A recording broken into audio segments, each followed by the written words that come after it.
നമസ്കാരം. കള്ളനെ തൂക്കി പൂക്കി മുഖ്യൻ. കെ.എം. എബ്രഹാമും കുടുംബവും ഇനി ജയിലിൽ. കുടുംബവാഴ്ചയും പിൻവാതിൽ നിയമനങ്ങളും കൊണ്ട് മന്ത്രി അടക്കം മുഖ്യമന്ത്രി അടക്കം ഞെട്ടിപ്പോയി. അതുകൊണ്ട് തന്നെ ഫയലുകളൊക്കെ തിരിച്ചു വിളിപ്പിച്ചിരിക്കുന്നു വി.ഡി. സതീശൻ. കെ.എം. എബ്രഹാമിന്റെ മറവിൽ തഴച്ചു വളർന്നത് സർവത്ര കുടുംബാധിപത്യം. എല്ലാം തകർക്കാൻ പൂക്കി മുഖ്യമന്ത്രിയുടെ തന്ത്രങ്ങളും. കഴിഞ്ഞ ഇടതുപക്ഷ സർക്കാരിന്റെ കാലത്ത് വലിയ തോതിലുള്ള സാമ്പത്തിക ധൂർത്തിനും അഴിമതികൾക്കും വഴിമരുന്നിട്ട Kerala infrastructure investment fund board, അതായത് കിഫ്ബി. ആ കിഫ്ബിയിൽ നടന്നത് സമാനതകളില്ലാത്ത കൊള്ളയും പിൻവാതിൽ നിയമനങ്ങളുമാണ് എന്നതിന്റെ ഞെട്ടിക്കുന്ന കൂടുതൽ വിവരങ്ങൾ ഇപ്പോൾ പുറത്തു വന്നിരിക്കുന്നു. മുൻ ചീഫ് സെക്രട്ടറിയും കിഫ്ബി സിഇഒയുമായിരുന്ന ഡോക്ടർ കെ.എം. എബ്രഹാമിന്റെ മറവിൽ തഴച്ചു വളർന്ന സർവത്ര കുടുംബാധിപത്യത്തിന്റെ രേഖകൾ കണ്ട് മുഖ്യമന്ത്രി വി.ഡി. സതീശൻ അടക്കം അടിയന്തര ഫയലുകൾ തിരിച്ചു വിളിപ്പിക്കുന്ന ഒരു സാഹചര്യം ഉണ്ടായിരിക്കുന്നു. പൊതുജനങ്ങളുടെ നികുതി പണം ഉപയോഗിച്ച് ഉന്നത ഉദ്യോഗസ്ഥരുടെ കുടുംബങ്ങൾക്ക് കോടികൾ ശമ്പളമായി തരാതരം തിരിച്ചു നൽകിയ ഈ കേരളത്തെ കൊള്ളയടിച്ച പഴയ കഥ പൂർണ്ണമായിട്ടും അവസാനിപ്പിക്കുവാൻ മുഖ്യമന്ത്രി നേരിട്ട് പൂട്ടിടുകയാണ് പൂക്കിയ മുഖ്യമന്ത്രി.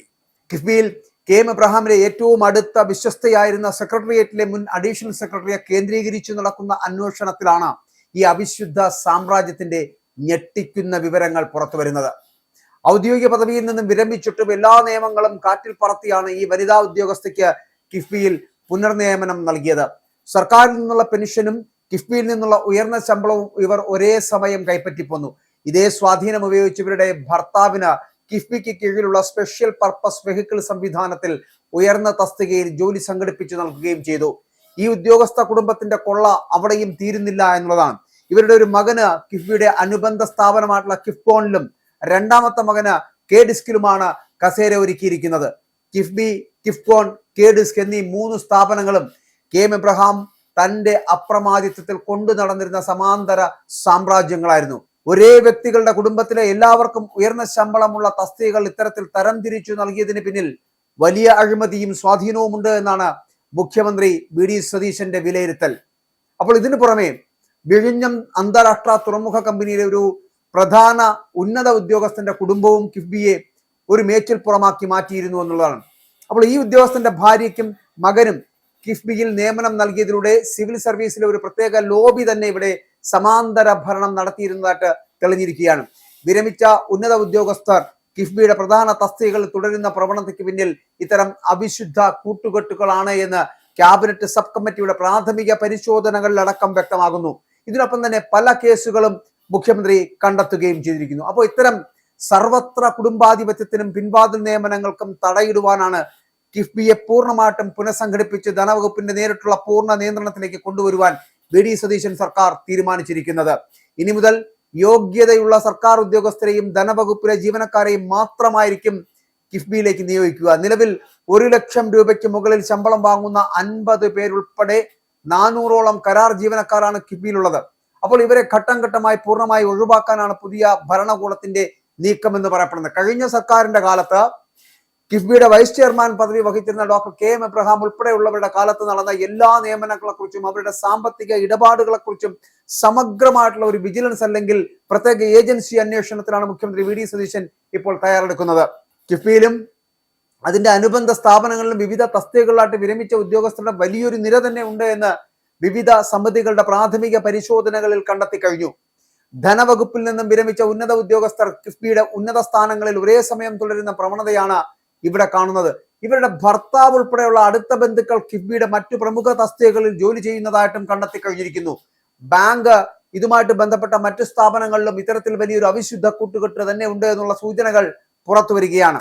കിഫ്ബിയിൽ വിവിധ വിഭാഗങ്ങൾ ഉണ്ട് എങ്കിലും മേൽനോട്ടം വഹിക്കുന്ന പ്രമുഖ തസ്തികകളെല്ലാം ഇത്തരം വ്യക്തികളുമായി ബന്ധപ്പെട്ടാണ് കിടക്കുന്നത് എന്നുള്ളതാണ്. അപ്പോൾ ഇത് ഉദ്യോഗം ലഭിച്ചിരിക്കുന്നതെല്ലാം കെ.എം. എബ്രഹാമുമായി ബന്ധപ്പെട്ടവർക്ക് മാത്രം. അപ്പൊ ഇതിനെല്ലാം തടയിടുവാനാണ് പുതിയ പുനഃസംഘടനയിലൂടെ പുതിയ മുഖ്യമന്ത്രി ലക്ഷ്യമിടുന്നത് എന്നുള്ളതാണ്. കിഫ്ബിയിലും അതിന്റെ അനുബന്ധ സ്ഥാപനങ്ങളിലും വിവിധ തസ്തികകളിലായിട്ട് വിരമിച്ച ഉദ്യോഗസ്ഥരുടെ വലിയൊരു നിര തന്നെ ഉണ്ട് എന്ന് വിവിധ സമിതികളുടെ പ്രാഥമികമായിട്ടുള്ള പരിശോധനകളിൽ കണ്ടെത്താൻ കഴിഞ്ഞിരിക്കുന്നു എന്നുള്ളതാണ്. ധനവകുപ്പിൽ നിന്ന് വിരമിച്ച ഉന്നത ഉദ്യോഗസ്ഥർ കിഫ്ബിയുടെ ഉന്നത സ്ഥാനങ്ങളിൽ ഒരേ സമയം തുടരുന്ന പ്രവണതയാണ് ഇവിടെ ഇപ്പോൾ കാണാൻ കഴിയുന്നത്. ഞാൻ ആദ്യം പറഞ്ഞ പോലെ അവരുടെ ഭർത്താവ് ഉൾപ്പെടെയുള്ള അടുത്ത ബന്ധുക്കൾ കിഫ്ബിയുടെ മറ്റ് പ്രമുഖ തസ്തികകളിൽ ജോലി ചെയ്യുന്നതായിട്ട് കണ്ടെത്താൻ കഴിഞ്ഞിരിക്കുന്നു. ബാങ്ക് ഇതുമായി ബന്ധപ്പെട്ട മറ്റ് സ്ഥാപനങ്ങളിലും ഇത്തരം വലിയൊരു അവിശുദ്ധമായിട്ടുള്ള കൂട്ടുകെട്ട് തന്നെ ഉണ്ട് എന്നുള്ള സൂചനകൾ പുറത്തു വരുന്നു. കിഫ്ബിയിൽ തന്നെ വിവിധ വിഭാഗങ്ങളിൽ ഇത്തരത്തിൽ മേൽനോട്ടം വഹിക്കുന്ന പ്രമുഖ തസ്തികകളെല്ലാം തന്നെ ഇത്തരത്തിൽ KM എബ്രഹാമുമായിട്ട് ബന്ധപ്പെട്ടവർക്ക് അവരുടെ വ്യക്തിബന്ധങ്ങൾക്ക് ഉപയോഗിക്കപ്പെടുന്നു. ഇതിനെല്ലാം തടയിടുക എന്നുള്ളതാണ് പുതിയ മുഖ്യമന്ത്രിയുടെ ലക്ഷ്യം എന്ന് പറയപ്പെടുന്നത്. കിഫ്ബി പുനഃസംഘടിപ്പിക്കുന്നതിന്റെ ഭാഗമായിട്ട് നിലവിൽ താൽക്കാലിക അടിസ്ഥാനത്തിലും കരാർ അടിസ്ഥാനത്തിലും നിയമിക്കപ്പെട്ട ഉദ്യോഗസ്ഥരെ പൂർണ്ണമായിട്ടും ഒഴിവാക്കാനാണ് പുതിയ സർക്കാരിന്റെ തീരുമാനം.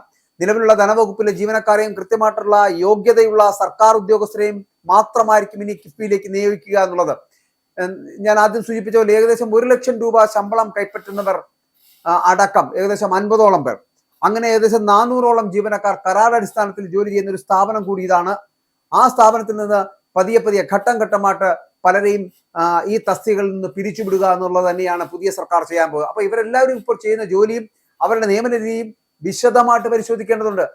നിലവിൽ ഇപ്പോൾ മുഖ്യമന്ത്രിയുടെ പ്രത്യേക താല്പര്യപ്രകാരവും മുൻ ചീഫ് സെക്രട്ടറിയും കിഫ്ബി സിഇഒയുമായിരുന്ന ഡോക്ടർ KM എബ്രഹാമിന്റെ വിശ്വസ്തരായിട്ട് ഇവിടെ തുടരുന്നവരും നിരീക്ഷണത്തിലാണ്. ഇപ്പോൾ കഴിഞ്ഞ പിണറായി വിജയൻ സർക്കാരിന്റെ കാലത്ത് കിഫ്ബിയുടെ വൈസ് ചെയർമാൻ പദവി വഹിച്ചിരുന്ന ഡോക്ടർ KM എബ്രഹാം ഉൾപ്പെടെയുള്ളവരുടെ കാലത്താണ് ഇത്തരത്തിലുള്ള കുത്തഴിഞ്ഞ നിയമനങ്ങളും സാമ്പത്തിക ബാധ്യതകളും ഉയർന്നത് എന്ന് സമിതി കണ്ടെത്തിയിരിക്കുന്നു. വി ഡി സതീശന്റെ പുതിയ സർക്കാർ അധികാരമേറ്റതോടുകൂടി കിഫ്ബിയുടെ അഴിമതികൾ പുറത്തു കൊണ്ടുവരുമെന്ന് പ്രഖ്യാപിക്കുകയും ചെയ്തിരുന്നു. ഇതിന്റെ തുടർച്ചയാണ് ഈ വലിയ അഴിച്ചുപണി എന്ന് പറയപ്പെടുന്നത്. പുതിയ മാറ്റങ്ങളോടെ കിഫ്ബി എന്ന വികസന ബോർഡ് കൂടുതൽ സുതാര്യവും ജനകീയവുമാകുമെന്നാണ് UDF നേതൃത്വം വ്യക്തമാക്കുന്നത്. പുതിയ മുഖ്യമന്ത്രിയുടെ തീരുമാനങ്ങൾ ഈ കടൽ കൊള്ളക്കാരെ ഇവിടെ നിന്നും കെട്ടുകെട്ടിക്കുക എന്നുള്ളതാണ്.